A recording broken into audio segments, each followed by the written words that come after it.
प्रणाम दोस्तों, हमारे YouTube चैनल, फेसबुक चैनल दोनों पे स्वागत है आप सभी लोगों का। आप सब लोगों के लिए एक प्यारा सा भोले बाबा का कजरी गीत लेके आ रहे हैं। इस समय मलमास चल रहा है, उसी के उपलक्ष्य में एक भोले बाबा का प्यारा सा कजरी गीत कल अपने चैनल पे डालेंगे। दोस्तों, आप लोग को जैसा लगेगा आप लोग ज़रूर बताइएगा। अच्छा लगे तो हमारे कजरी गीत को खूब विजिट कीजिएगा, अपना प्यार दुलार दीजिएगा। भोले लिहल चला हो, भोले लिहल चला अपने नगरिया में, अपनी सरनिया में ना। भोले लिहल चला हो, भोले लिहल चला अपने नगरिया में, अपनी सरनिया में ना। तोहरे नदी के पूजौबै, उनके दूधवा पियौबै। तोहरे नदी के पूजौबै, उनके दूधवा पियौबै। जलवा भारी भारी हो, जलवा भारी भारी लौबै हम गगरिया में, तोहरे सरनिया में ना।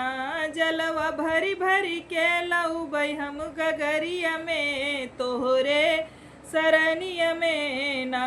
भोल लिहल चला हो, भोल लिहल चला अपने सरनिया में, अपने नगरिया में ना।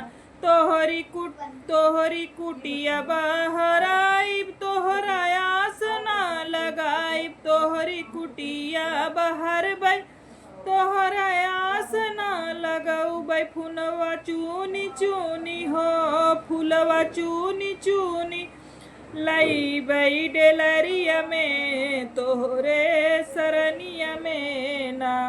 फुलवा चूनी चूनी लऊबै डेलरिया में, तोहरे सरनिया में ना। भोल लिहल चला हो, भोल लिहल चला अपने नगरिया में, अपने सरनी। तोहरे कुटिया में जाइब, तोहका भोगवा बनाइब। तोहरे कुटिया में जाइब, तोहका भोगवा बनाइब। भंगवा पीसी पीसी हो, भंगवा पीसी पीसी लाइब कटोरिया में, तोहरे सरनिया में ना। भंगिया पीसी पीसी लऊबै कटोरिया में, तोहरे सरनिया में ना।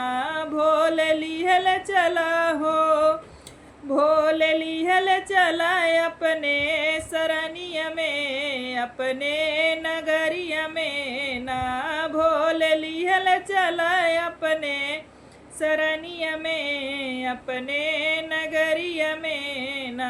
दोस्तों, हमारा ये भोले बाबा के ऊपर कजरी गीत आप लोग को जैसा लगा ज़रूर प्यार दुलार दीजिएगा अपना।